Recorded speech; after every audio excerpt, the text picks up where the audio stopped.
Everyone. तो भाई last class में कौन कौन थे?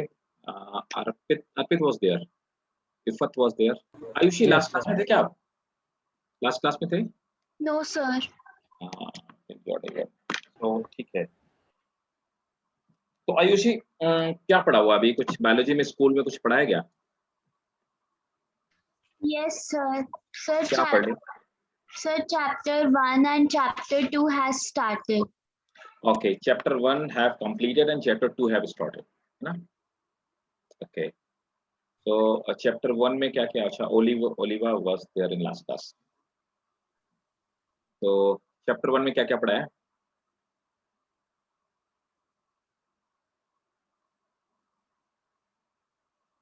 क्या क्या कवर किया Ayushi? Sir, what is living? ठीक है। Diversity in the living world, taxonomic categories, and taxonomical aids. ठीक है, किस स्कूल से हो आप? कौन से स्कूल से? Indus Valley Public School, Noida. Okay okay, that's a good school यार। I know. Iffat, okay okay यार।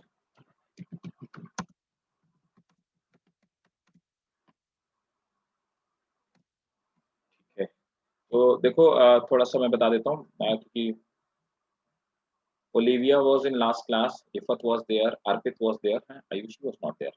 तो हम लोग क्या कर रहे हैं कि अभी हमने क्लासिफिकेशन स्टार्ट किया, ठीक है ना? वो लिविंग वाला जो फर्स्ट वाला चैप्टर है, इस चैप्टर के बाद हम लोग करेंगे क्योंकि उसमें कुछ है नहीं खास, और वो ना ही इतना ज़्यादा इम्पोर्टेंट है ना? तो 5 किंगडम क्लासिफिकेशन हमने किया हुआ है।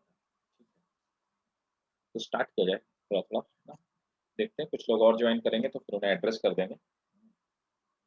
तो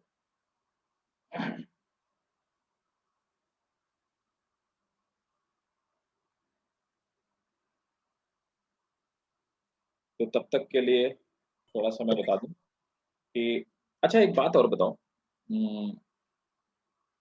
लास्ट क्लास में क्या हमने डिस्कस किया हुआ था? आप एक बात बताओ, बाकी लोग जितने सारे लोग हैं, तो सबको नीट देना है ना, या फिर कोई ऐसा भी है जिसको सिर्फ अभी सिर्फ सीबीएसई बोर्ड के लिए ही पढ़ना है, नीट नहीं देना, ऐसा भी कोई है क्या? मुझे ओलिविया? Yes sir. अच्छा, you don't want to go for NEET? दोनों ले नहीं रखी है क्या? मैथ्स और बायोलॉजी दोनों ले रखा है? सर मेरा मैथ्स नहीं है सब्जेक्ट एंड बायो मैं नीट नहीं दे रही। So what you want to do? Graduation like BSc? मुझे रिसर्च करना था, मुझे बायोलॉजी करना है, तो बट देन उसके नीट थोड़ी ना होता है। अच्छा, okay okay okay, you don't want to go for NEET. So research के लिए भी मींस ग्रेजुएशन तो आपको करना पड़ेगा ना, है ना? You will go for and graduation from any good institute. So research में is there somebody in research? There is ample of scope in research but outside of India, yes sir. ample of scope. So कोई है क्या अभी already? Is there someone who's already in research in your known? जिसको मैं जानती हूँ? हाँ जी, हाँ जी। Not really sir. Okay, so I know one of the guy, he did biotech, MSc biotech from MIT, this one MIT Noida, Rohan. His name is Rohan. Recently, he's one of my junior, and recently he did PG from this one MIT Noida, and he got a scholarship in Cambridge College, and he's junior research fellowship. Uh, and one more thing, that he has been selected for the Science Congress. He's one of the youngest scientists in Science Congress, and you know he's getting the stipend of $3,000 per month, along with other amenities like he have got his own residence, like not hostel, his own residence, and rest of the things that is provided by university itself. So in research, there is ample of scope in foreign countries like US हो गया, UK हो गया, Europe में बहुत सारे countries है जहाँ पे रिसर्च का काफी स्कोप है, और स्पेशली अगर हम लोग बात करें यूएस की, तो बहुत सारे मैं आपको बता दूंगा, you will amaze to see that. मैं आपको बहुत मतलब शॉकिंग टाइप का लगेगा कि ऐसा क्यों होता है। There are number of the doctors from Maulana Azad, there are number of the doctors from AIIMS, after completion of their MBBS they go for research in US, क्योंकि यूएस में इतना ज्यादा डिमांड और इतना क्रेज है और lots of money as well होता है। तो अगर रिसर्च में भी अगर कोई जाना चाहता है, it's good, but not in India. Yes, sir. Starting say you must aim for, अच्छा Sanchi is there, Sanchi you was there in last class, है ना? Yes, sir. I remember, right. तो सब लोग लास्ट क्लास में थे, सिर्फ इसको छोड़ करके, अंशिका को छोड़ करके, है ना? नहीं, Sir, आयुषी को, Ayushi. आयुषी को छोड़ करके। Anshika, was you there in last class? Yes, sir, some of it. Okay. So let's start now. अभी ऑलमोस्ट सभी लोग आ चुके हैं, ठीक है। तो देखो, जो लोग नहीं थे लास्ट क्लास में, मैं एक बारी बता दूं कि मैंने कराया क्या है। Look, what we did, like rest of the 4 people, they were there in last class. So तब तक के लिए जिन लोगों ने नया आज ज्वाइन किया हुआ है, उनको थोड़ा सा मैं ब्रीफ कर देता हूँ, है ना। So what we did, हमने फर्स्ट चैप्टर स्किप किया, but we won't skip it. So for right now we have skip it because there is nothing more important which is important for NEET as well as your this one school examination. So ऐसा इसमें कुछ भी नहीं है जो आपसे NEET पे पूछा जाएगा या स्कूल के आपके टीचर्स कुछ पूछने वाले हैं, right. So we have started from the second chapter. तो सेकंड चैप्टर हमारा क्लासिफिकेशन। क्लासिफिकेशन में मैंने बहुत कुछ ऐसा बताया है जो आपके एनसीईआरटी में नहीं है, और अब मैं जो आज से स्टार्ट करने वाला हूँ that is in your NCERT, है ना, यहाँ से स्टार्ट होता है। इसके पहले जिन लोगों का आप में से अभी और बहुत सारे बच्चे ज्वाइन करेंगे, तो कभी एक्स्ट्रा क्लास दे देंगे, जो आपका रह गया है लास्ट क्लास का, उसके लिए या तो मैं एक्स्ट्रा क्लास दे दूंगा, है ना, या फिर कोई नया बैच स्टार्ट करेंगे उनके साथ आपको करवा देंगे, बट विल डू दैट, है ना। सो और ऐसा कुछ नहीं है कि अगर लास्ट क्लास का आपको नहीं आता तो इस क्लास में डिस्कनेक्ट हो जाएगा। Will start from the 5 kingdom classification from onwards. So एक और बात, दूसरी इंपॉर्टेंट बात, ये चैप्टर कंप्लीट करने के बाद अपन ये वाला चैप्टर करेंगे, विल डू दैट, है ना। लेकिन पहले ये चैप्टर कंप्लीट कर लेते हैं। रीजन ये कि इसमें कुछ भी इंपॉर्टेंट नहीं था, इसलिए मैंने सोचा कि इसको कराने में थोड़ा मजा नहीं आएगा। अभी आपने 11th में पहली बार बायोलॉजी स्टार्ट किया है, तो कुछ बढ़िया सा होना चाहिए, है ना। So we have started from this one, और इसमें बहुत सारा मैंने ऐसा पढ़ाया है, बहुत सारा क्या, पूरा का पूरा जो पोर्शन पढ़ाया है वो नीट के लिए, एक्सक्लूसिवली नीट के लिए इंपॉर्टेंट है ना। वो स्कूल वाले आपके नहीं पूछेंगे, स्कूल वाले अब जो हम पढ़ने जा रहे हैं उससे पूछेंगे। तो यहाँ पर जो आप लोगों का मिसिंग है, आप मानो आप नोट कर लो। तो सबसे पहले मैंने पढ़ाया आर्टिफिशियल क्लासिफिकेशन, आर्टिफिशियल मैंने पढ़ा दिया। आर्टिफिशियल के बाद दूसरा मैंने पढ़ाया नेचुरल सिस्टम ऑफ क्लासिफिकेशन। मैंने सिस्टम ऑफ क्लासिफिकेशन पढ़ाए हैं, नेचुरल सिस्टम ऑफ क्लासिफिकेशन। उसके बाद फिर मैंने पढ़ाया phylogenetic system of classification. Phylogenetic system of classification के बाद फिर 2 किंगडम, 3 किंगडम, इनफैक्ट 4 किंगडम और 5 किंगडम भी पढ़ा दिया, और दूसरा 5 किंगडम, है ना। तो यहां तक हालांकि मैंने पढ़ा दिया है, still I will start from here, क्योंकि आपका सेकंड चैप्टर एनसीईआरटी में यहीं से स्टार्ट। तो ये वाला जो पार्ट लास्ट क्लास में मैंने डिक्टेट किया, ये मैं बाकी जो नए बच्चे आए हैं, है ना, उन सभी लोगों को नेक्स्ट क्लास में या फिर किसी दिन और एक्स्ट्रा क्लास लेकर के आपको पढ़ा, ठीक है। अच्छा, बाकी लोग जो लास्ट क्लास में थे, उन्हें अगर कोई भी किसी भी तरह का डाउट कहीं पर हो, जो हमने प्रीवियसली लास्ट क्लास की, उसमें कहीं पे भी कोई डाउट हो तो आप फ्रैंकली पूछ लो, विदाउट एनी हेजिटेशन। कोई डाउट है क्या किसी को भी? कोई डाउट नहीं? देखो भाई, डाउट होना गुड थिंग। हाँ बताओ किसको है डाउट? पूछिए, कोई क्वेश्चन है? कोई क्वेश्चन नहीं? पक्का? हाँ, कोई भी क्वेश्चन नहीं किसी के पास? अरे सर हाँ जी बताइए। सर जो 5 किंगडम ऑफ क्लासिफिकेशन है, बस वो मेन यूज होता है और उसके बाद हम उसी के पार्ट्स पढ़ेंगे।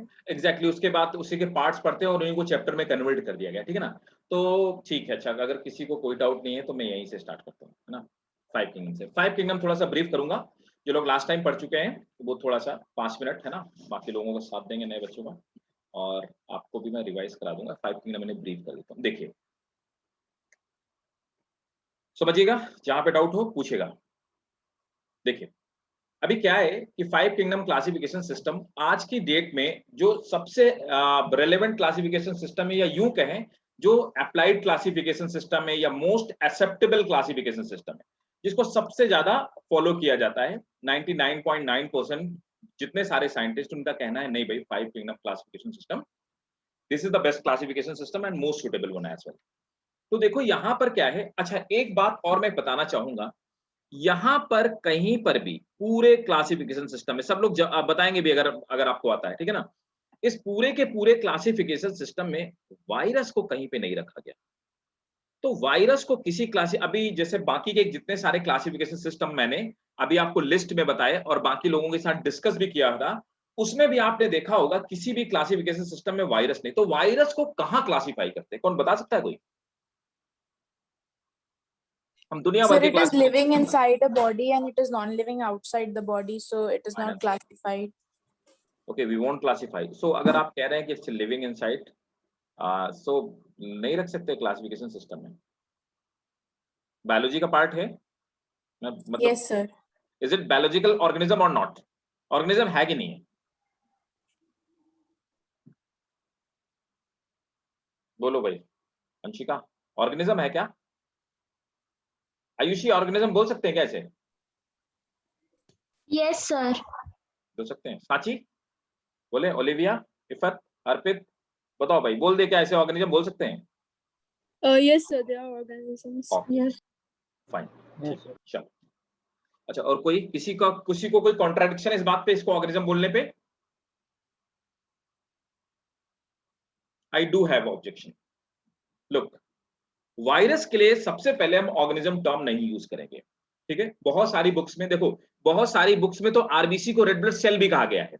इंटरनेट पे अभी आप सर्च कीजिए अपने फोन में, आरबीसी का मतलब है ना, राइट, वेरी गुड सांची, काप्सेल्स होगा, तो वो सेल नहीं होते। अगर कहीं पर सेल लिखा है, that is completely wrong.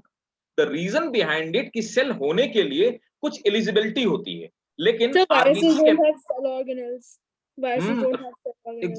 exactly they don't have any cell organelle, even they don't have nucleus as well, जो सबसे प्रोमिनेंट सेल ऑर्गेनेल है ना, even they don't have nucleus।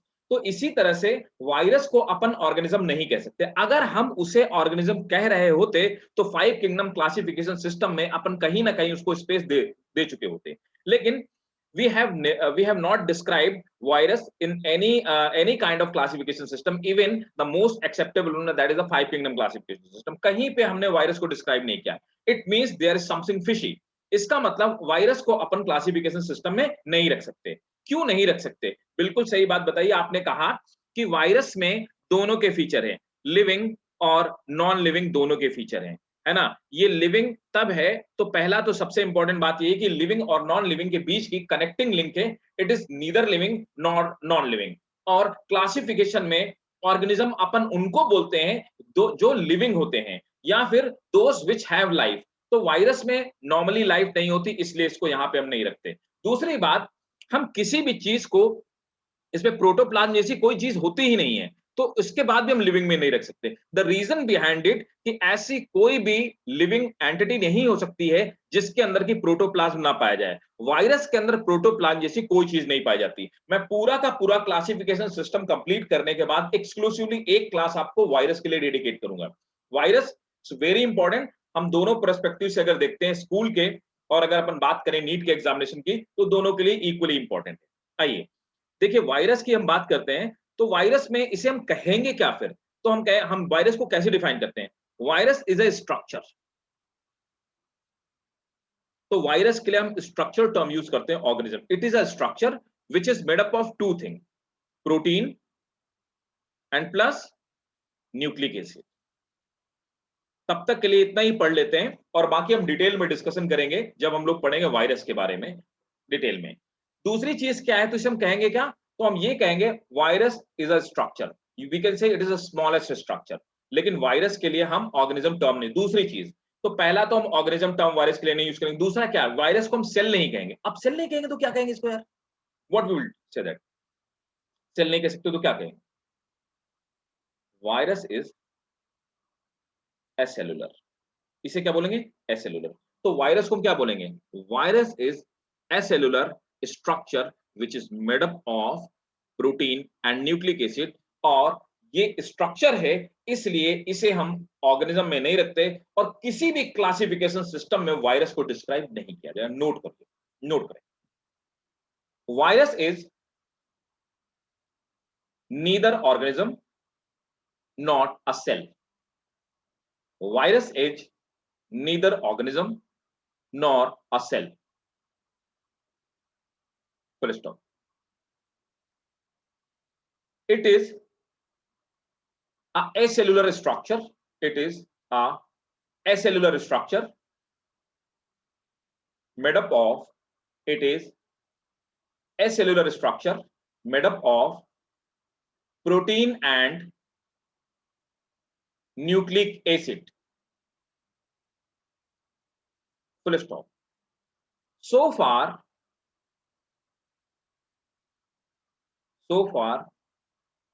no classification system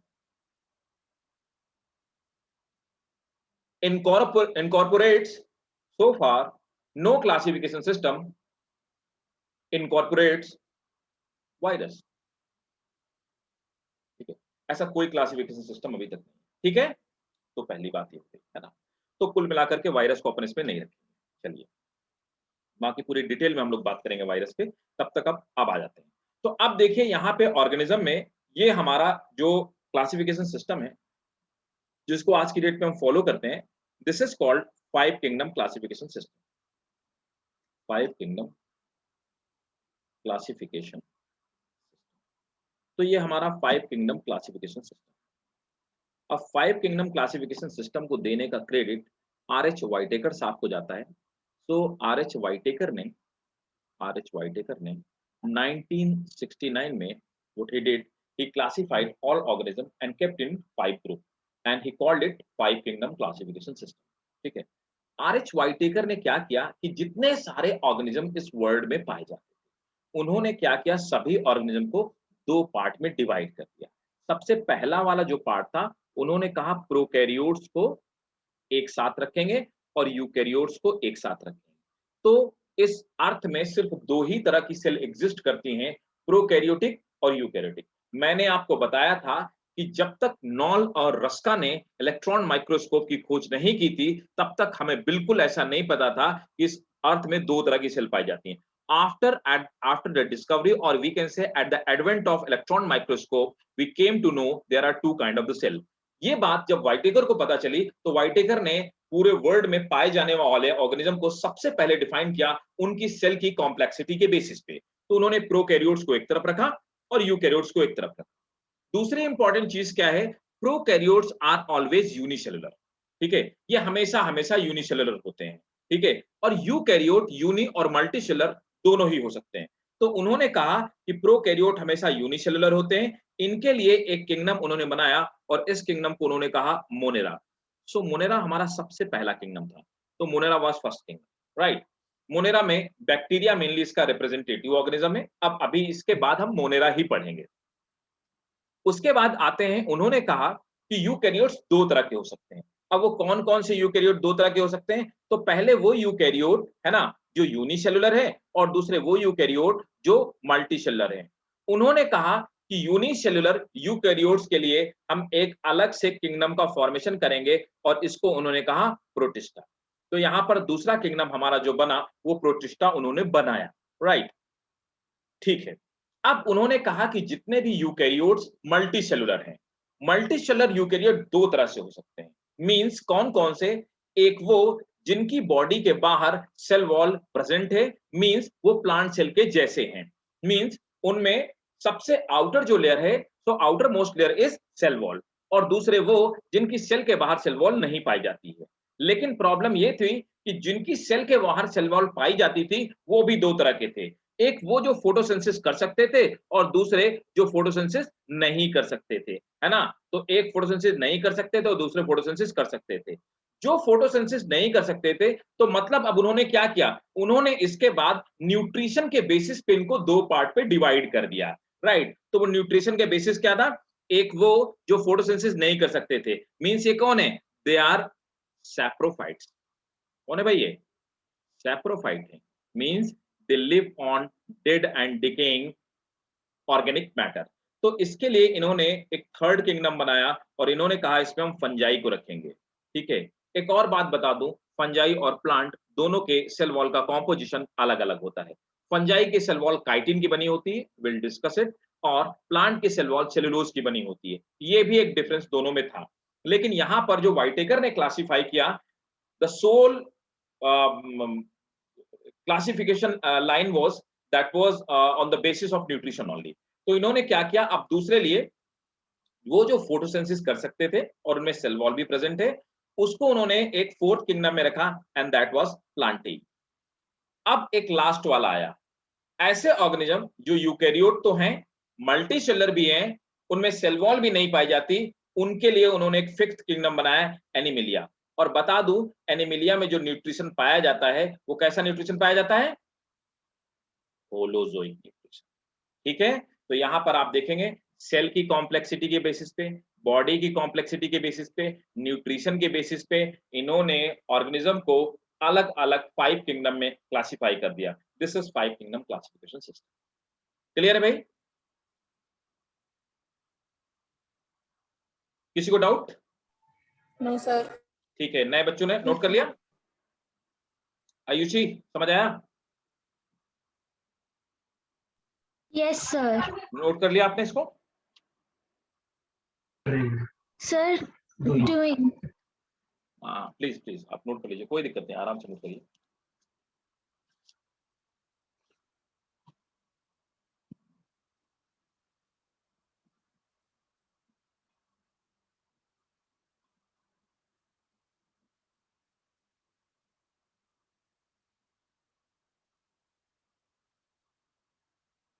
अच्छा, बाकी लोग कई बारी एक क्वेश्चन नॉर्मली बच्चे पूछते हैं, आपने तो नहीं पूछा, ठीक है। नॉर्मली एक बच्चे एक क्वेश्चन पूछते हैं अक्सर कि sir there is a one more classification system that is called 6 kingdom classification system. सुना होगा ना, 6 किंगडम क्लासिफिकेशन सिस्टम। नोट करके मुझे बताइए, आप नोट कर लीजिए एक बारी, और फिर बाकी लोग मुझे बताएंगे what is the 6 kingdom classification. ऐसा भी कुछ है क्या? अभी तो हम लोग बात किए जा रहे थे कि 5 किंगडम ही है, 5 किंगडम ही इसी को, this is the most widely most accepted across the world. लेकिन अब ये 6 किंगडम कहाँ से आ गया? अगर 6 किंगडम है तो फिर 5 किंगडम कैसे मोस्ट एक्सेप्टेड हो सकता है? अर्पित, ओलिविया, है क्या ऐसा कुछ? Anshika? Noted, sir. Okay good. So अभी 6 किंगडम बताओ भाई, चलो सबने नोट कर लिया 6 किंगडम, चलो ठीक है। देखो, यू मे गुड क्वेश्चन, हो सकता है कि कई बार क्या होता है ना, मैंने देखा है डीपीएस वाले टीचर ऐसे कुछ क्वेश्चंस दे देते हैं, है ना। डीपीएस नोएडा वाले हो गए, आर के पुरम वाले हो गए कुछ, और ऑक्सफोर्ड वाले हो गए, ऐसे लोग कुछ क्वेश्चन इस तरह के बनाते हैं। I have seen question papers, right. तो यहाँ पर देखेंगे कि 6 किंगडम क्लासिफिकेशन जो सिस्टम है ना, 6 किंगडम क्लासिफिकेशन सिस्टम जैसी कोई चीज एक्सेप्टेबल नहीं है। लेकिन एक साइंटिस्ट थे, उन साइंटिस्ट का नाम था कार्ल वूस, है ना। तो क्या नाम था उनका? उनका नाम था कार्ल वूस, WOS कार्ल वूस एक साइंटिस्ट थे। उन्होंने बोला कि भाई देखो, यहाँ पर बैक्टीरिया 2 तरह के पाए जाते हैं, there are 2 kind of the bacteria. उन्होंने बोला कि इसमें हम एक 6 किंगडम ऐड कर सकते हैं, और वो कैसे उन्होंने ऐड किया, ठीक है। तो उन्होंने कहा कि ये जो मोनेरा है ना, मोनेरा में 2 तरह के ऑर्गेनिज्म पाए जाते हैं। एक ऐसी सेल्स जो बहुत पहले बनी, एंशिएंट सेल्स, और दूसरी सेल्स जो मॉडर्न सेल्स बनी। तो उसका ये कहना था कि मोनेरा तो भाई साहब प्रोकैरियोट्स है, मोनेरा, है ना। तो उसने बोला कि मोनेरा जो है ये सब प्रोकैरियोट हैं। लेकिन कार्ल वूस का कहना था कि प्रोकैरियोट्स में 2 तरह की सेल्स हैं। उन्होंने बोला कि एक वो सेल्स हैं जो बहुत पहले बनी, उसको उन्होंने क्या बोला, आर्की बैक्टीरिया। आर्की बैक्टीरिया, देखो आर्की वर्ड का मतलब क्या होता है, एंशिएंट, और bacteria means bacteria, ancient bacteria. जैसे आप पढ़ते हो ना, आपने सुना होगा इंडिया में एक डिपार्टमेंट है ASI, archaeological survey of India, है ना। और आप बोलते हैं कि दिल्ली में NCR में जितने सारे, बाहर कहीं पे भी जितने सारे मॉन्यूमेंट्स हैं, उनको archaeological survey of India ASI इसको प्रिजर्व करती है। आर्की वर्ड मींस होता है ये ओल्ड, है ना। तो आर्की बैक्टीरिया ये ओल्डर सेल है, और उन्होंने बोला कि एक दूसरे बैक्टीरिया हैं, उन्हें हमने बोला यू बैक्टीरिया। यू बैक्टीरिया क्या है? यू वर्ड का लैटिन में मतलब होता है नया, है ना। आर्की मींस एंशिएंट और यू मींस नया। उन्होंने बोला कि old bacterial cells are different from new bacterial cell in 2 thing. First, in their way of living, means their habitat and their metabolic reactions. And the second one is that the composition of cell. उन्होंने बोला कि दोनों तरह से ये एक ही organism, उन्होंने कहा कि एक काम करो, इसको मोनेरा को 2 पार्ट में ब्रेक कर दो और एक 6 किंगडम बना लो। अब वो 6 किंगडम उन्होंने क्या प्रपोज किया, तो 6 kingdom is not acceptable system. Carl Woese साहब ने 1990 में इस सिस्टम को प्रपोज किया और उन्होंने कहा कि एक 6 किंगडम बनाया जाएगा और उस 6 किंगडम का नाम क्या होगा, आर्किया। तो अगर आपसे कोई पूछे कि क्या 6 किंगडम क्लासिफिकेशन है, जी नहीं, 6 किंगडम क्लासिफिकेशन है नहीं। 6 kingdom classification, that is a proposed system of the classification which have not yet been described or accepted by science community. ठीक है, किसी भी बायोलॉजिकल कम्युनिटी में ICZN, ICVN, ICBACN किसी ने भी उसको एक्सेप्ट नहीं किया। समझ आया 6 kingdom classification system? Yes, sir. ठीक है, कोई डाउट किसी को? ठीक। सर उन्होंने क्यों नहीं एक्सेप्ट किया? एक्चुअली क्या है कि दोनों बैक्टीरियल सेल हैं और दोनों इवोल्यूशनरी एक दूसरे से रिलेटेड हैं। दोनों में इतना, बहुत सारे साइंटिस्टों का ये लॉजिक है कि दोनों में इतना रिमार्केबल डिफरेंस नहीं है कि जिसके बेसिस पे हम कह सकें कि नहीं, आर्की बैक्टीरिया एक अलग क्लास है। एक और बात, मैं आपको जब वायरस पढ़ाऊंगा तो जब बैक्टीरिया भी पढ़ाऊंगा ना, तो आर्की बैक्टीरिया भी साथ में पढ़ाऊंगा, क्योंकि नीट के लिए बहुत इंपॉर्टेंट पूछा जाता है कि ये बोवाइंस जो होते हैं उनके कॉलन में कौन सा बैक्टीरिया पाया जाता है, सेलुलोज का डाइजेशन कौन करता है, दोनों ही का आंसर आर्की बैक्टीरिया है। ठीक है, तो आर्की बैक्टीरिया और यू बैक्टीरिया दोनों में इतना ज्यादा डिफरेंस नहीं है कि पहली बात दोनों को अलग अलग ऑर्गेनिज्म के फॉर्म में एक्सेप्ट किया जा सके। दूसरे important, the second most important logic was that कि आर्की बैक्टीरिया में इतने मेंबर ही नहीं है कि आप उनके लिए एक अलग से किंगडम का फॉर्मेशन करें। So there are 2 logic behind it जो मैक्सिमम साइंटिस्ट कहते हैं एंड दे कॉन्ट्राडिक्ट हिम। और कोई डाउट? Okay sir. ठीक है, तो आप एक काम कीजिए, नोट कीजिए, note the 6 kingdom classification system, heading डालो, the 6 kingdom classification system. It is a proposed classification system, it is a proposed classification system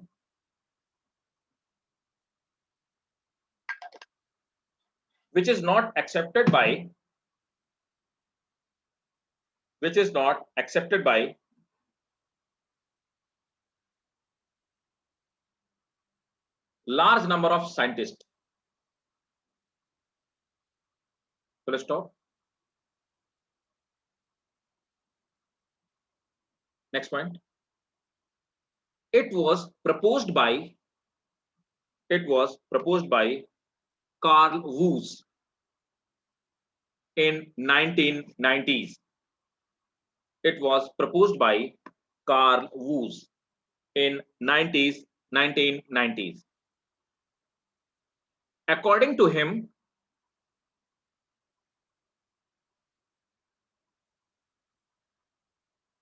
the prokaryotes can be classified into 2 groups. Prokaryotes can be classified into 2 groups. First,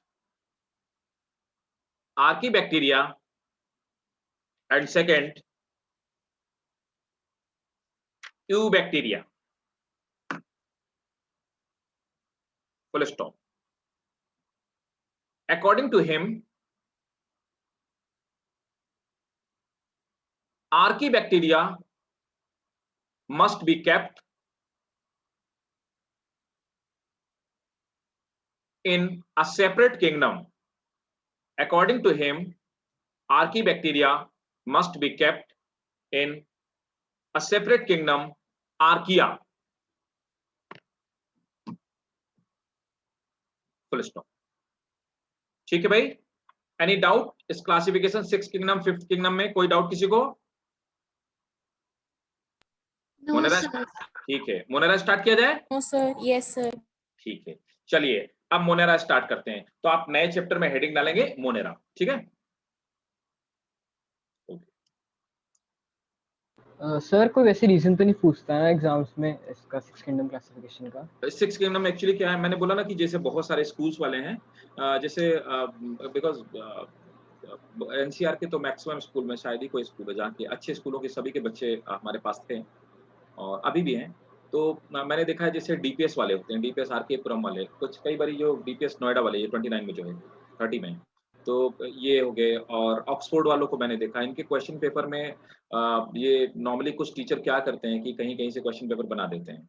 और कई बार ये question पूछा गया कि what is the 6 kingdom classification system and kindly describe about it. तो ऐसे करके question पूछा जाता है। ये स्कूल वाले पूछते हैं, है ना? और जो हम लोग आर्की बैक्टीरिया के बारे में पढ़ते हैं, ये नीट में पूछा जाता है। तो आर्की बैक्टीरिया तो अपन डिस्कस करेंगे। Okay sir. ठीक है। तो हम लोग स्टार्ट करते हैं सबसे पहले क्या? मोनेरा। हाँ, तो हेडिंग डालेंगे आप लोग मोनेरा। मोनेरा, ठीक है। सो देखिए मोनेरा में क्या है, पहले मैं कुछ बता देता हूँ, फिर डायग्राम आपको दिखाता हूँ कि मोनेरा। देखिए मोनेरा अभी हमने ये पढ़ा कि मोनेरा में किनको-किनको रखा जाता है। तो मोनेरा में भाई साहब, जो मोनेरा का रिप्रेजेंटेटिव मेंबर है, तो हमने अभी थोड़ी देर पहले पढ़ा कि दे आर प्रोकैरियोट्स। पहली बात means they will be made up of prokaryotic cell and they will always be unicellular. तो जितने भी प्रोकैरियोटिक सेल और यूनिसेलुलर ऑर्गेनिज्म थे, उनको सबको हमने मोनेरा में किया। दूसरी खास बात क्या होती है, ये सभी जगह पाए जाते हैं। They are found in all kind of environment, सभी तरह के एनवायरनमेंट में। ऐसा कोई भी ऑर्गेनिज्म नहीं है जो इतना वाइडर स्प्रेड हो, ठीक है ना? तो एक तो they are present everywhere, everywhere, right? तो वाइड वैरायटी, इतनी प्रेजेंस किसी दूसरे ऑर्गेनिज्म की है ही नहीं, ठीक है? तो क्या बोलते हैं, जो ऑर्गेनिज्म सभी जगह पाए जाते हैं, एवरीवेयर, तो गॉड है जो ओमनी प्रेजेंट है ना?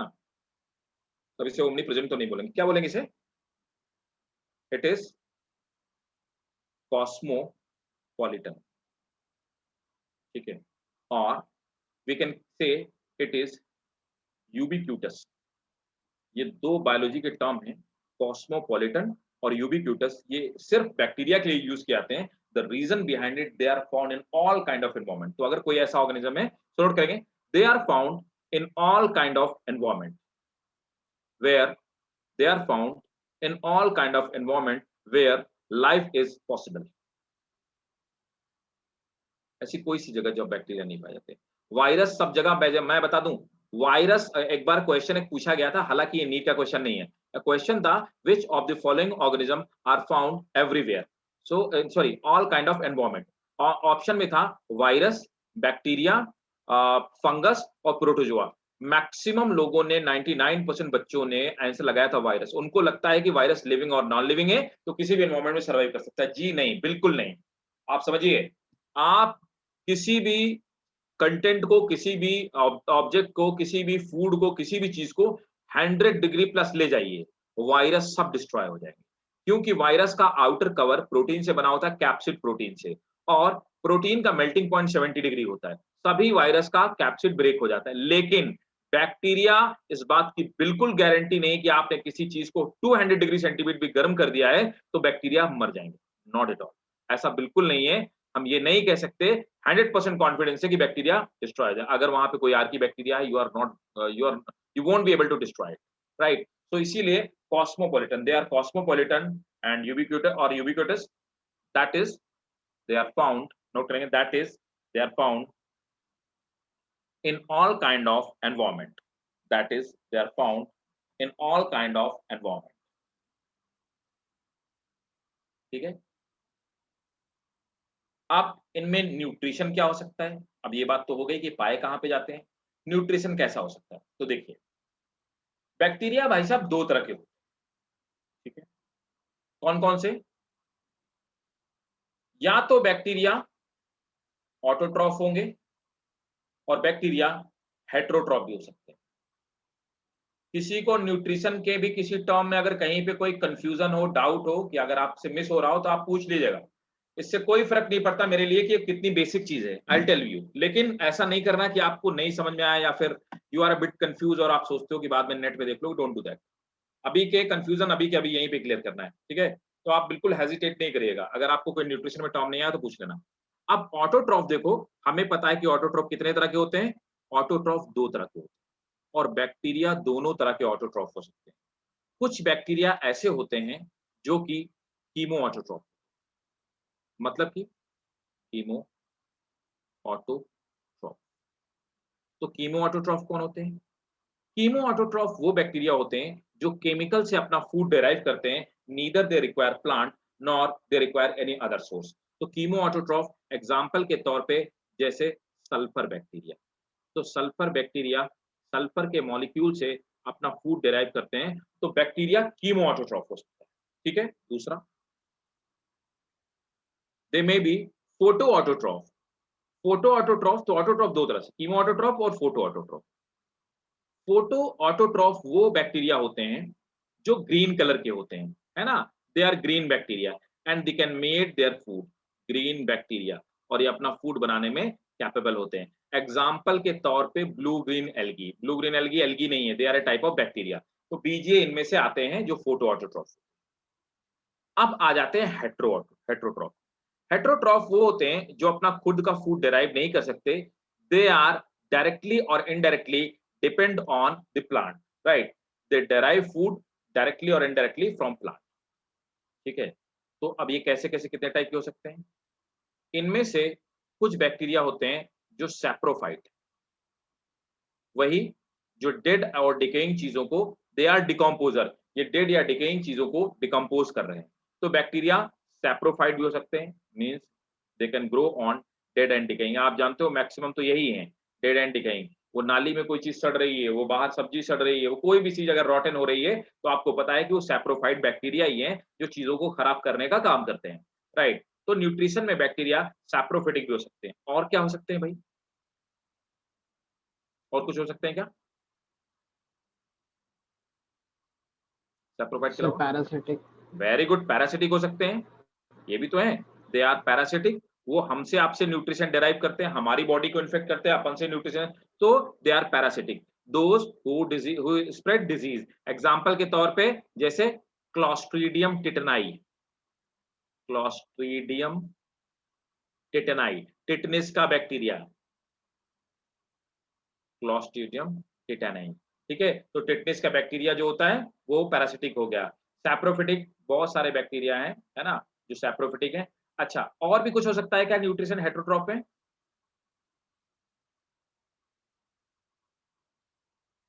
सिम्बायोटिक भी तो हो सकते हैं, सिम्बायोटिक बैक्टीरिया हो सकते हैं ना, राइट? तो इतने तरह के यस बैक्टीरिया सर। हो सकते हैं। क्लियर है? नोट कर लीजिए, ये न्यूट्रिशन बैक्टीरिया में पाया जाता है। फिर मैं नेक्स्ट पेज में चलता हूँ। Sir can you explain chemoautotroph once again? या श्योर। कीमो ऑटोट्रॉफ क्या होते हैं कि neither they derive nutrition from light not they derive nutrition from any plant और एनिमल सोर्स, है ना? ये किसी भी प्लांट एनिमल, मतलब डायरेक्टली इनडायरेक्टली प्लांट से फूड लेता नहीं। अब ऐसे ऑर्गेनिज्म जो प्लांट से डायरेक्टली इनडायरेक्टली फूड ना ले वो ऑटोट्रॉफी होते हैं। अच्छा, ये ग्रीन भी नहीं है तो ये फोटो ऑटोट्रॉफ भी नहीं, मतलब फोटोसिंथेसिस करने में भी कैपेबल। अब ये करता क्या है? ये एग्जांपल के तौर पे सल्फर बैक्टीरिया, ये सल्फर के मॉलिक्यूल को ब्रेक करते हैं। जब ये सल्फर के मॉलिक्यूल को ब्रेक करते हैं तो सल्फर से इनके अंदर, बॉडी के अंदर इलेक्ट्रॉन ट्रांसपोर्ट चेन चलती है जिससे अपने लिए एनर्जी ड्राइव करते हैं। तो हम कह सकते हैं they derive energy, they derive energy by breaking by breaking chemical molecules। तो केमिकल मॉलिक्यूल्स को ब्रेक करके अपने लिए एनर्जी ड्राइव करने का। ठीक भाई, okay thank you sir. Welcome. Note करके बताइए भाई मुझे। अंशिका, आयुषी, समझ में आया? Yes, sir. ठीक है। अर्पित, इफर, Yes, sir. ठीक है। Olivia, yes clear? Sir. Yes, sir. ठीक है। साची, क्लियर है सब कुछ बेटा? Yes sir. ठीक है, ग्रेट। समझदार बच्चे हो सब तुम भाई। तो नोट कर लिया सबने? Yes, sir. ठीक है, ग्रेट। तो मैं अब आगे बढ़ता हूँ, है ना।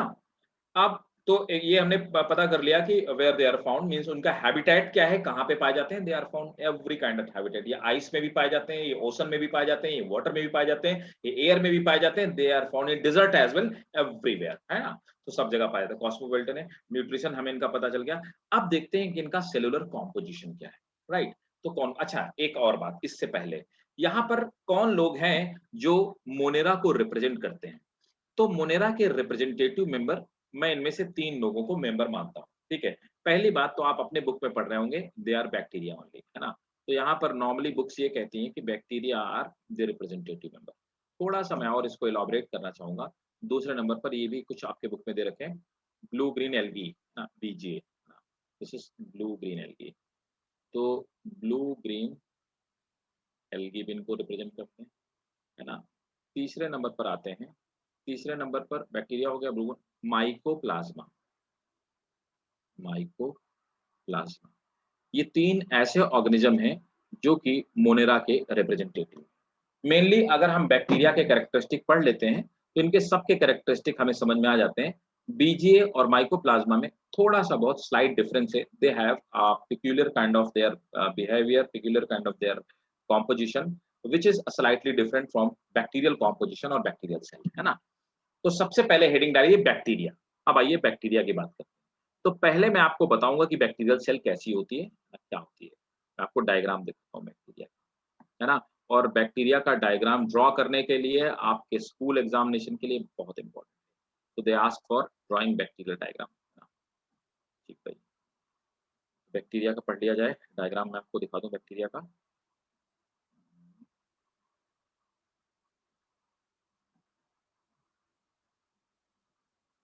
देखो, ये बैक्टीरिया का डायग्राम ना। अब देखिए यहाँ पर क्या है, ये बैक्टीरियल सेल है। बहुत अच्छा डायग्राम है और अच्छे से इसको यहाँ पे एक्सप्लेन हो पा रहा है। देखो बैक्टीरिया में यहाँ पे सबसे आउटर जो लेयर होती है इसे हम कैप्सूल कहते हैं, है ना। कैप्सूल और स्लाइमी लेयर। अच्छा, कैप्सूल और स्लाइमी लेयर ये बनी किस चीज की होती है। एक्चुअली इसका कॉम्पोजिशन होता है, ये कार्बोहाइड्रेट है। तो ये कार्बोहाइड्रेट क्या करता है, ये वैसे तो जेल के जैसा होता है ना। लेकिन जब डिहाइड्रेशन हो जाता है या बैक्टीरिया को वाटर की स्कैरेसिटी हो जाती है तो ये कार्बोहाइड्रेट टफ हो जाता है और ये कैप्सूल का फॉर्मेशन करता है।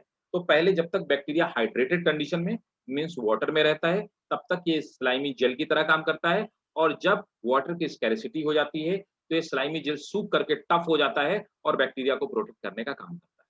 तो कुल मिलाकर के बैक्टीरिया का जो कैप्सूल है ये कार्बोहाइड्रेट का बना हुआ है, ठीक है। अब आ जाते हैं cell wall. Cell wall bacteria की दूसरे नंबर पे। अच्छा, यहाँ पर कैप्सूल के, ये मैं सभी पॉइंट आपको नोट करा दूंगा, आप तब तक समझते जाए मेरी बातों को। तो यहाँ पर एक और खास बात है। खास बात ये है कि ये जो कैप्सूल है ये कंपल्सरी नहीं कि हर बैक्टीरिया में पाया जाए। इट मे और मे नॉट प्रेजेंट। ये हो भी सकता है बैक्टीरिया में और नहीं भी हो सकता, ये हार्ड एंड फास्ट नहीं है। लेकिन किसी भी बैक्टीरिया में सेल वॉल का होना बहुत जरूरी है। पहला कंपोनेंट कैप्सूल था, दूसरा सेल वॉल पे आते हैं। दूसरा component cell wall. Cell wall एक मटेरियल की बनी होती है। इस मटेरियल को हम लोग पेप्टाइडो ग्लाइकन कहते हैं। तो बैक्टीरिया में सेल वॉल जिस मटेरियल की बनी होती है उसे हम पेप्टाइडो ग्लाइकन कहते हैं, right. It is different from the cell wall of fungus और सेल वॉल ऑफ प्लांट। हमें पता है कि प्लांट में जो सेल वॉल होती है वो सेलुलोज की बनी होती है और फंगस में सेल वॉल काइटिन की बनी होती है। सेलुलोज और काइटिन दोनों ही एक तरह से कॉम्प्लेक्स शुगर हैं। लेकिन यहाँ पर बैक्टीरिया की जो सेल वॉल है ये ना ही सेलुलोज की बनी हुई है ना ही काइटिन की बनी हुई है। ये बनी हुई पेप्टाइडोग्लाइकन की। पेप्टाइडोग्लाइकन प्रोटीन और शुगर का कॉम्बिनेशन। मैं अभी नोट कराऊंगा तो मैं आपको बता दूंगा और थोड़ा सा एलाबोरेट करके। तीसरे नंबर पर जो बैक्टीरिया की कवरिंग है दैट इज प्लाज्मा मेम्ब्रेन। तो आप देख पा रहे होंगे ये प्लाज्मा मेम्ब्रेन। अब प्लाज्मा मेम्ब्रेन या बायो मेम्ब्रेन जिसे सेल मेम्ब्रेन भी आप कहते हैं, तो प्लाज्मा मेम्ब्रेन किसी भी ऑर्गेनिज्म में पाई जाए, ये तय है कि प्लाज्मा मेम्ब्रेन का जो कॉम्पोजिशन होता है ये हमेशा और हमेशा बनी होती है by layer of lipid, by layer of lipid और प्लस प्रोटीन। ये दो चीजों से मिलकर बनी होती है। लिपिड की 2 लेयर होती हैं और उसमें साथ में प्रोटीन पाई जाती है।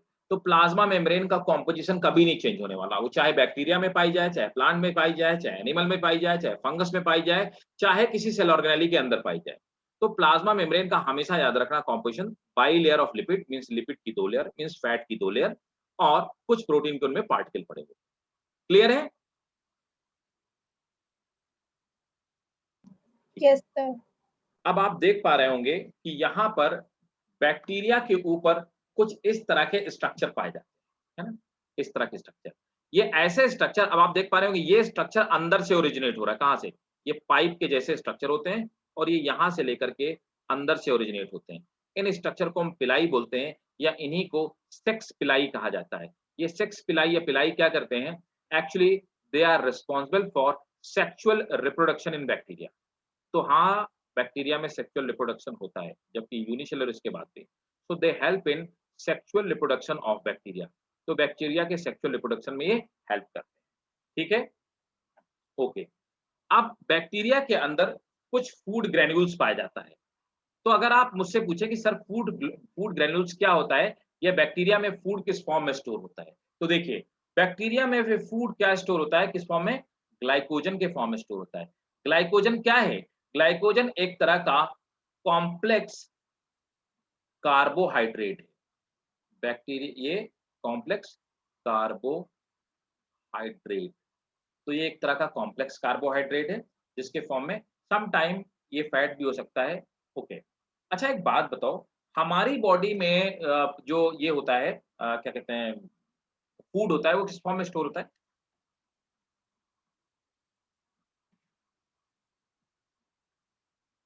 किस फॉर्म में स्टोर होता है? ग्लाइसोल। हमारी बॉडी में फूड किस फॉर्म में स्टोर होता है? सिर्फ ग्लूकोज। ग्लूकोज के फॉर्म में। और कौन बताएगा? बोलो बोलो बोलो। Sir store. किस फॉर्म में आयुषी?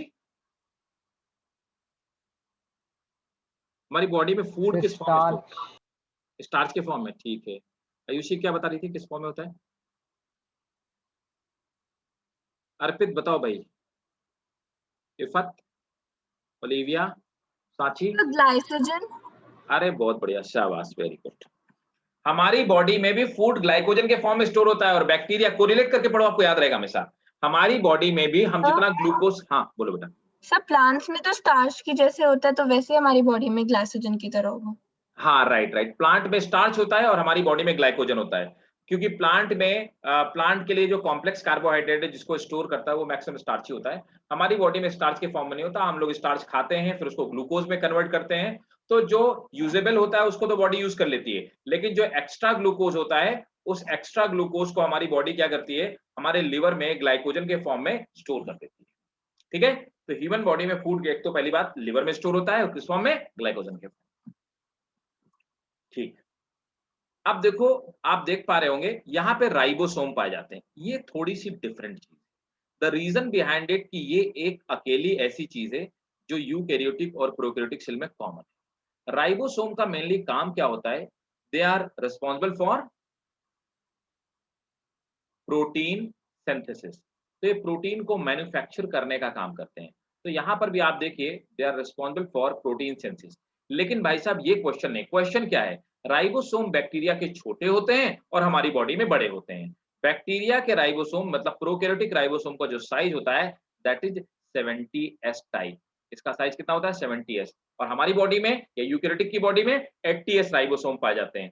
तो bacterial there is one thing which is common between we and bacteria, that is ribosome. We both have the bacteria, we have both of the we both have the ribosome. Ribosome have the similar composition and they are similar kind of the structure. They have the similar function as well, लेकिन bacterial ribosome छोटे होते हैं और हमारे ribosome बड़े। ठीक भाई, okay. Bacteria के अंदर आप देख पा रहे होंगे कि ये एक डीएनए पाया जाता है, single DNA, only and only one DNA, एक डीएनए पाया जाता है बड़ा सा। अब चाहे आप इसको बैक्टीरियल क्रोमोसोम कहिए, और इसको हम लोग क्या बोलते हैं, बैक्टीरिया में न्यूक्लियस नहीं पाई जाती है ना। तो बैक्टीरिया के न्यूक्लियस के लिए हम एक टर्म यूज करते हैं, we call it nucleoid. Bacteria के लिए हम न्यूक्लियस टर्म यूज नहीं कर सकते। क्यों? क्योंकि ना ही यहाँ पे न्यूक्लियोप्लाज्म है और ना ही यहाँ पर क्या है, न्यूक्लियर मेम्ब्रेन है। न्यूक्लियर मेम्ब्रेन और न्यूक्लियोप्लाज्म ना होने की वजह से हम इसके न्यूक्लियस को न्यूक्लियस नहीं कहते, इसे न्यूक्लियाइड कहते हैं। तो देखिए, बैक्टीरिया में सिंगल क्रोमोसोम पाया जाता है ना, और इस क्रोमोसोम को हम, या सिंगल डीएनए पाया जाता है, इसे हम लोग न्यूक्लियोइड कहते हैं। क्लियर? इस डीएनए के अलावा एक बैक्टीरिया में छोटा सा स्मॉल फ्रेगमेंट ऑफ डीएनए है ना, तो यहां पर एक प्लाज्मिड है। प्लाज्मिड क्या होता है? This is circular, this is circular. ये लेजिबल है, मैं लिख रहा हूं आपके लिए, लेजिबल, आप समझ पा रहे हैं?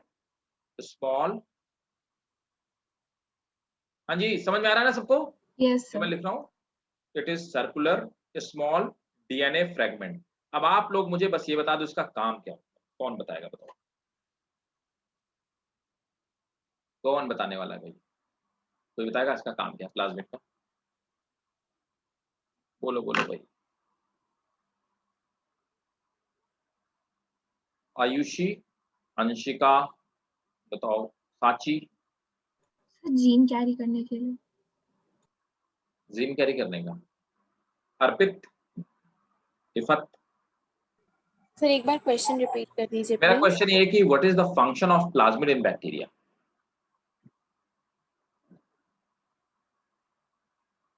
Sir, to carry out genetic information. वो तो इसके लिए तो मेन डीएनए, एक बड़ा सा डीएनए दे रखा है। देखो, बैक्टीरिया का जो प्लाज्मिड होता है उसका मेजर फंक्शन होता है कि बैक्टीरिया को एंटीबायोटिक मेडिसिन से बचाना। बैक्टीरिया के अंदर खुद में डिफेंस सिस्टम है, ये बैक्टीरिया को एंटीबायोटिक मेडिसिन से बताता है। इसीलिए आप जितना हैवी डोज का एंटीबायोटिक यूज करते जाते हो, धीरे धीरे एटमॉस्फेयर में पाए जाने वाले जो बैक्टीरिया हैं ये उतने ज्यादा स्ट्रांग होते जा रहे हैं, क्योंकि इनका जो प्लाज्मिड है वो और ज्यादा रेजिस्टेंस पावर पैदा करता रहता है। So their function is they provide resistance against, किसके लिए? अगेंस्ट एंटीबायोटिक मेडिसिन, बैक्टीरिया को मारने वाली मेडिसिन के खिलाफ, एंटीबायोटिक मेडिसिन। तो ये एंटीबायोटिक मेडिसिन के अगेंस्ट रेजिस्टेंस क्रिएट करता है, right? Last but not the least, है ना, एक चीज यहाँ पे मिसिंग है। वो मिसिंग चीज क्या है मैं बताता हूँ। वो मिसिंग चीज ये है कि बैक्टीरिया में यहाँ पर कहाँ से बना दूँ, इधर बनाता हूँ, ध्यान से समझना। तो बैक्टीरिया में मैं थोड़ा सा ड्रॉ कर देता हूँ और फिर इसके बाद आप लोग इसको बना लीजिएगा।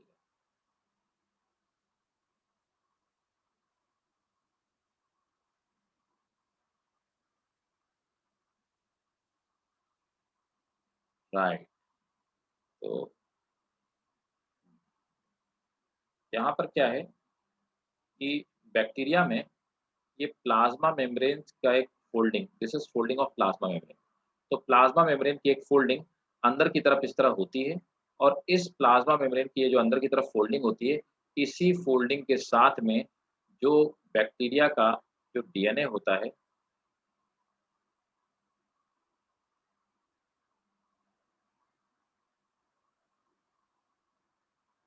बैक्टीरिया का जो डीएनए होता है ये इसके साथ में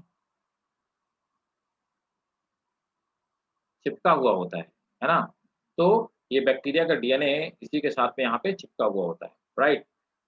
इस स्ट्रक्चर को हम लोग कहते क्या है, ये यहाँ पे मिसिंग है, हालांकि सबसे ज्यादा इंपॉर्टेंट स्ट्रक्चर यही है, एज पर माय व्यू। ये जो स्ट्रक्चर है इसको हम लोग कहते हैं, this is folding of plasma membrane, है ना। इसे क्या कहते हैं? ये सिर्फ और सिर्फ बैक्टीरिया में पाया जाता है, इसे मीजोजोम कहते हैं, इस स्ट्रक्चर को। पहली बात, इससे डीएनए अटैच होता है बैक्टीरिया का, मतलब क्रोमोसोम अटैच होता है। दूसरी इंपॉर्टेंट बात क्या होती है, ये किसके कॉम्प्लीमेंट्री है ना, इट बिहेव लाइक माइटोकॉन्ड्रिया। तो ये माइटोकॉन्ड्रिया की तरह बिहेव करता है, मतलब इसका फंक्शन क्या होता है, mesosome they are responsible for energy generation in bacteria. Clear to everyone? किसी को कोई डाउट पूछिए भाई, और अगर डाउट नहीं है तो आप इसको नोट कर लीजिए, है ना, पूरी इसी इंफॉर्मेशन के साथ में आप ऐसे नोट कर लीजिए, जैसे भी आपको कन्वीनियंट लगे वैसे आप इसको, लेकिन इसको आप नोट कर लीजिए। ये सबसे ज्यादा इंफॉर्मेटिव आपने स्ट्रक्चर। क्रिस्टल का क्या लिखा है?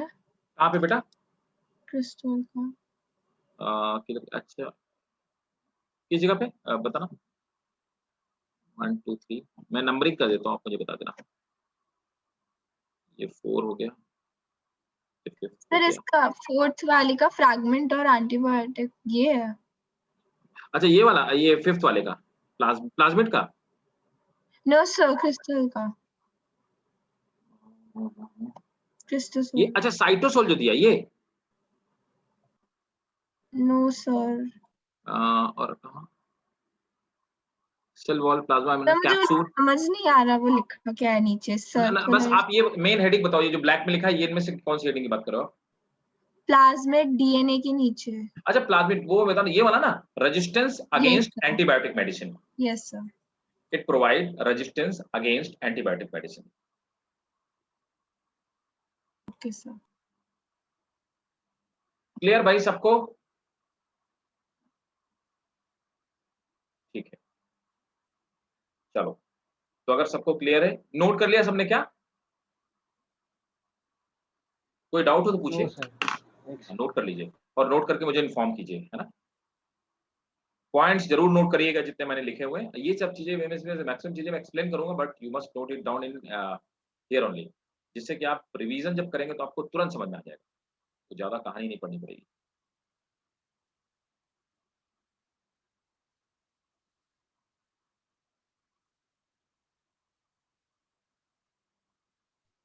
Noted, sir.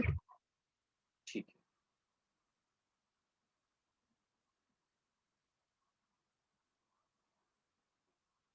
ओके। अब एक चीज और, तो सबने नोट कर लिया फिर, है ना। अब देखो एक चीज और है, यहाँ पे मैंने बताया कि ये स्ट्रक्चर प्रोटोप्लाज्म के अंदर से कुछ स्ट्रक्चर जो होते हैं दे आर अच्छा, ये पिलाई कितनी हो सकती है बैक्टीरिया में? सिर्फ ये 1 से 4 हो सकती हैं।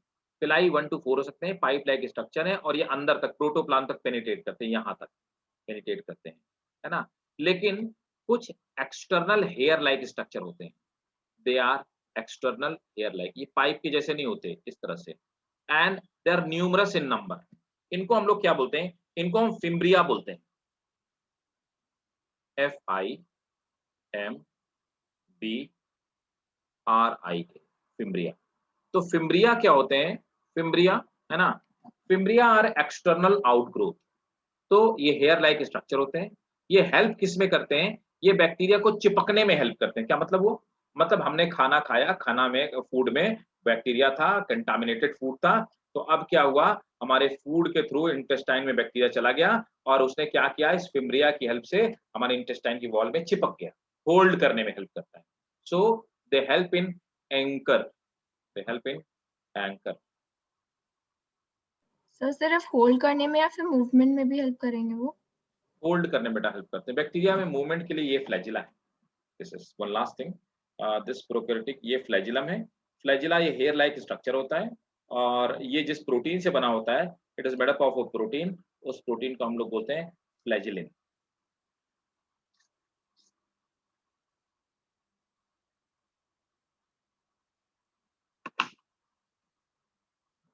सर उस स्ट्रक्चर का नाम क्या था जो आपने ड्रॉ किया था सर अभी? क्या बेटा? ये ऊपर वाला? अच्छा ये ये सर वाला, एक्सटर्नल हेयर के नीचे, यस सर। ये मीजोजोम है, देखो ना ये। अच्छा ये हटा देता हूँ वीडियो, दिख रहा है अभी? ये मीजोजोम है और yes it sir, function like mitochondria.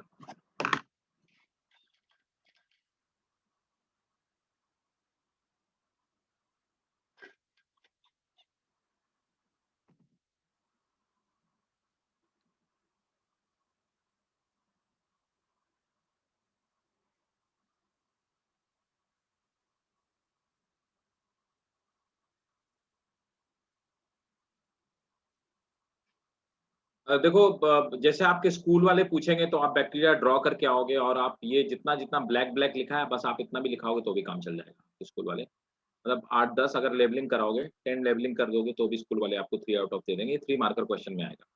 Draw the available diagram of bacteria ऐसे करके आ सकता है, या draw the available diagram of prokaryotic cell, तो भी आपको बैक्टीरिया ही ड्रॉ।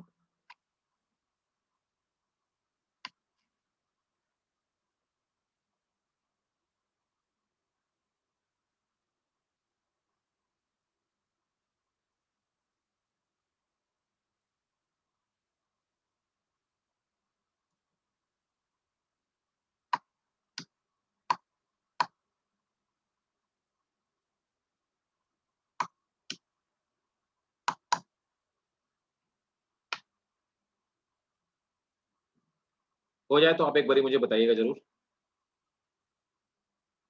Sir return.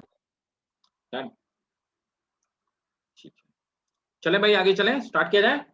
चलिए नोट करना स्टार्ट कीजिए। मैंने जो अभी तक आपको समझाया, मैं चीजें आपको अब नोट करवा देता हूँ, है ना, क्योंकि सिर्फ इससे काम नहीं चलेगा, आपको स्कूल में भी लिख के आना होगा और नीट के लिए भी इंपॉर्टेंट है। चलिए नोट कीजिए। First point,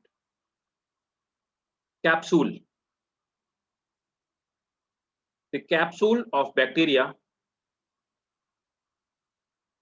is made up of capsule of bacteria is made up of non-cellulosic carbohydrate, non-cellulosic carbohydrate called glycocalyx, called glycocalyx, made up of non-cellulosic carbohydrate glycocalyx. Full stop. It is thick and tough, mucilage covering. It is thick and tough, mucilage covering, which protect bacteria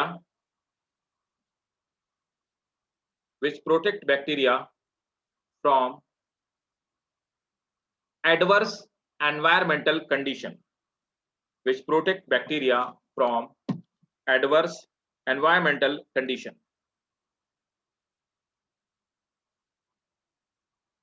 Which protect bacteria means जो opposite conditions होती हैं, unfavorable condition होती हैं, उनमें bacteria को protect कर, जैसे कि example like high temperature.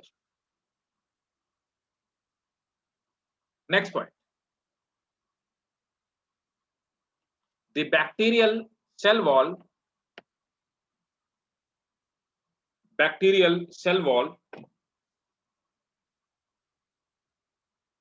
is made up of bacterial cell wall. अच्छा मैं यहाँ पे इरेज कर देता हूँ, ठीक है ना, किसी को कोई दिक्कत तो नहीं, इरेज कर दूं, यहाँ पे करता जाऊँ इरेज, तो स्पेस Yes, कम हो गया और मैं इसी में समझाना चाहता हूँ, ठीक है। तो मैं यहाँ पे इरेज करता जाऊंगा, जो जो बताता जाऊंगा वो इरेज करता जाऊंगा। कैप्सूल मैंने बता दिया, ग्लाइकोकैलिक्स का, ठीक। Now the bacterial cell wall की तो नोट करेंगे, the bacterial cell wall is a protective structure. It is made up of a substance called peptidoglycan.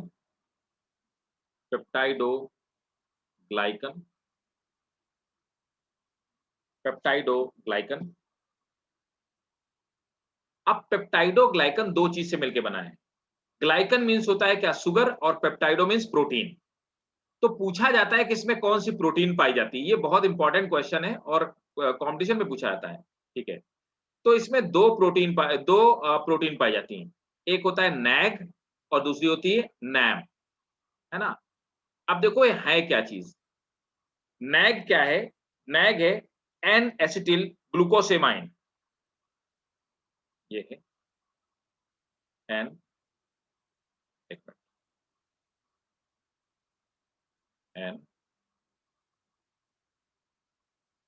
Acetyl glucosamine, ठीक है। So the cell wall is made up of peptidoglycan, full stop. It have two protein, nag and nam. nag n acetyl glucosamine और nam क्या है, n acetyl muramic acid, full form इनका, है ना। तो यहां पर इसमें दो प्रोटीन पाई जाती हैं, nag और nam।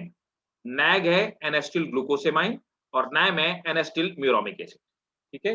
ये दोनों ही प्रोटीन की चेन कहां पे पाई जाती है, बैक्टीरिया की सेल वॉल में, जो कि किससे बनी है, पेप्टाइडोग्लाइकन से बनी। Is it clear?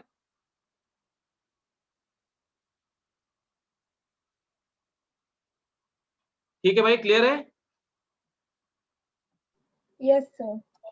Next point, अब मैं आपको अगली क्लास में बता दूंगा कि ग्राम पॉजिटिव और ग्राम नेगेटिव बैक्टीरिया क्या होते हैं, है ना, ये मैं आपको बाद में बताऊंगा, तो वहां पर आपको समझ में आएगा। Next point, the plasma membrane of bacteria as usual made up of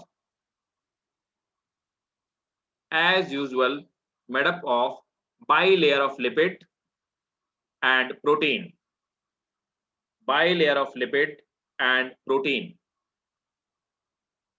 It is selectively permeable. It is selectively permeable.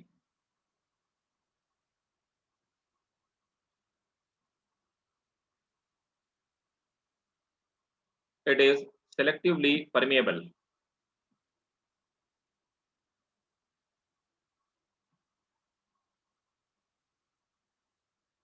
ठीक भाई, okay. Next, cytoplasm. The bacterial cytoplasm is क्रिस्टलोकोलाइडल, मतलब क्रिस्टल्स भी पाए जाते हैं और किस कंडीशन में, कोलाइडल है, क्रिस्टलोकोलाइडल complex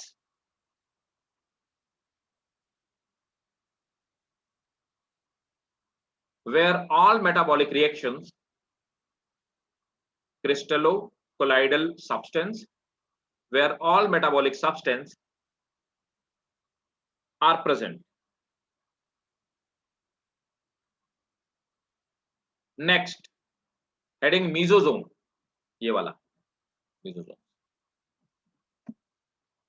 Mesosomes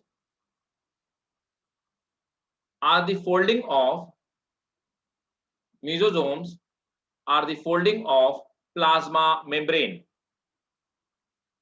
Mesosomes are the folding of plasma membrane. Let's stop. Bacterial DNA remains attached in bacterial DNA remains attached with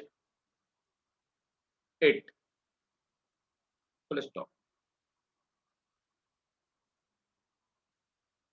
It work like mitochondria. It work like mitochondria and help in energy generation. It work like mitochondria and help in energy generation. Next, अब देखो जब bacteria 1 से 2 में divide होता है तो mesosome धीरे धीरे धीरे धीरे बढ़ते जाते हैं और यहाँ पे बीच में एक दीवार बना लेते हैं, वॉल, और इधर एक बैक्टीरिया बन गया, इधर एक बैक्टीरिया बन गया। तो इस तरह से मेसोसोम बैक्टीरिया के डिवीजन में भी हेल्प करते हैं। तो नीचे इसी के नोट करेंगे, mesosome grow and also help in mesosome grow and also help in bacteria to divide, also help in bacteria to divide into 2 equal parts.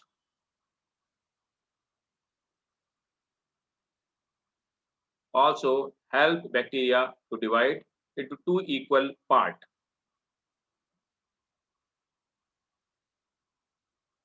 Full stop. Next, nucleoid, ये डीएनए वाला part एक डालेंगे, nucleoid star बना के लिखेंगे। we can't use nucleus term for bacteria. We can't use nucleus term for bacteria. Rather, we call it nucleoid. We can't use nucleus term for bacteria. Rather, we call it nucleoid. as it do not have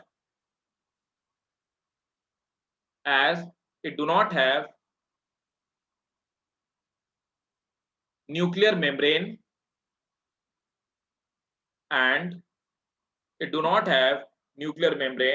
and nucleoplasm.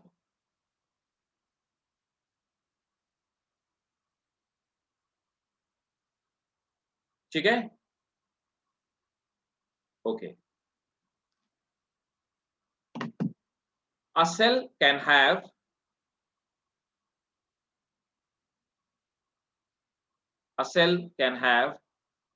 single nucleoid. Next point. Ribosomes. The ribosomes are 70s in size. 70s in size. Full stop. They help in protein synthesis. ये S क्या represent करता है? ये S क्या represent करता है? आयुषी, अंशिका, अर्पित, इफत, साची, बताओ भाई ये S क्या रिप्रेजेंट करता है?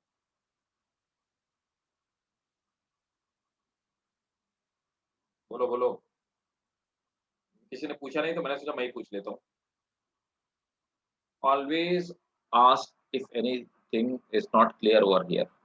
Anything, कोई सी भी चीज। मैंने बोला ना कितनी भी बेसिक चीज हो। देखो S यहाँ पर S meant for Swedberg. S का मतलब होता है स्वेडबर्ग। राइबोसोम का साइज खोजने वाला, डिस्कवर करने वाला जो साइंटिस्ट था ही वाज स्वेडबर्ग। तो स्वेडबर्ग के ही रिस्पेक्ट में हम इसे स्वेडबर्ग कहते हैं। स्वेडबर्ग ना ही कोई वेट है, ना कोई लेंथ है, ना कोई मास है। स्वेडबर्ग एक सेंट्रीफ्यूगेशन कांस्टेंट। इस बात को और डिटेल में मैं आपको बता दूंगा जब मैं सेल बायोलॉजी पढ़ाऊंगा। आपके सिलेबस में चैप्टर है स्ट्रक्चर ऑफ सेल करके एक चैप्टर है, सेल बायोलॉजी हम लोग पढ़ेंगे उसमें। ठीक है, तब तक के लिए आप जान लीजिए ये एक तरह का सेंट्रीफ्यूगेशन कांस्टेंट है, मतलब एक तरह का रेशियो है। और यहाँ पर ये जो एस स्टैंड करता है स्वेडबर्ग स्टैंड। राइबोसोम का साइज स्वेडबर्ग में ही मेजर करते हैं। ठीक है, इसे बोलेंगे the size of bacterial ribosome is 70 Svedberg. ठीक है, so ribosome help in protein synthesis. Next point,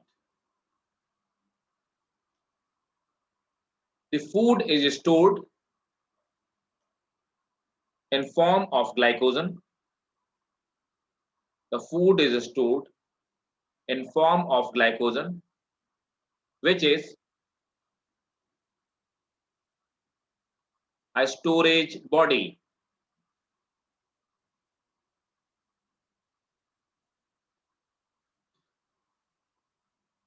Which is a storage body.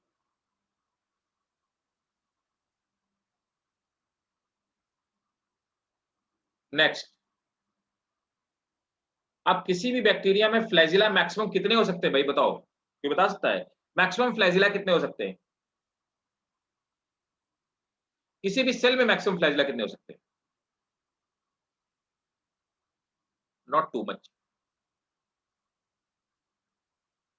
Flagella normally 1 से 4 ही होते हैं किसी भी सेल में, 1 to 4 फ्लैजिला, है ना? और ये हेयर लाइक स्ट्रक्चर होता है। और फ्लैजिला क्या करता है? लोकोमोशन में हेल्प करता है। नोट करेंगे, flagella is here like structure. It is flagella is hair-like structure. It is 1 to 7 micrometer in length. It is 1 to 7 micrometer in length, and it help in locomotion. And it help in locomotion. Flagella जहां से originate होता है, चाहे वो bacteria में हो, चाहे eukaryote में, चाहे प्रोकैरियोट में, जिस जगह से ओरिजिनेट होता है, एक ग्रेन्यूल जैसा स्ट्रक्चर हो जिसको हम बेसल बॉडी बोलते हैं, बेसल बॉडी। तो नोट करेंगे, flagella originate from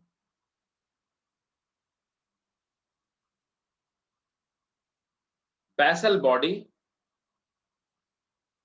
Flagella originate from basal body and it is made up of flagellin protein. It is made up of flagellin protein.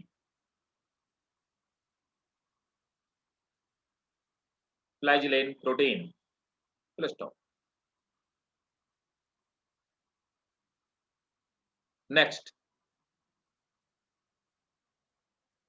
pili. Pili are pipe-like structure.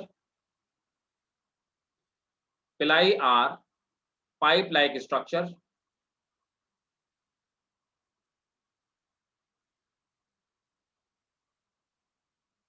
They help in sexual reproduction of bacteria. They help in sexual reproduction of bacteria by DNA transfer. Full stop. Their number can be 1 to 4. Their number can be 1 to 4. Not more than that.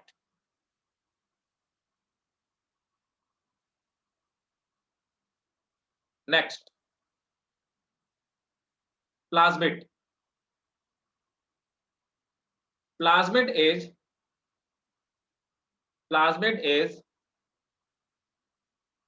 a small circular extra chromosomal, a small circular extra chromosomal DNA. Full stop. It produces resistance. It produces resistance and protect bacteria. It produces resistance and protect bacteria against antibiotic.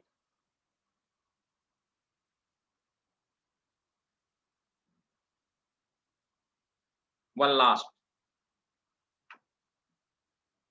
Fembri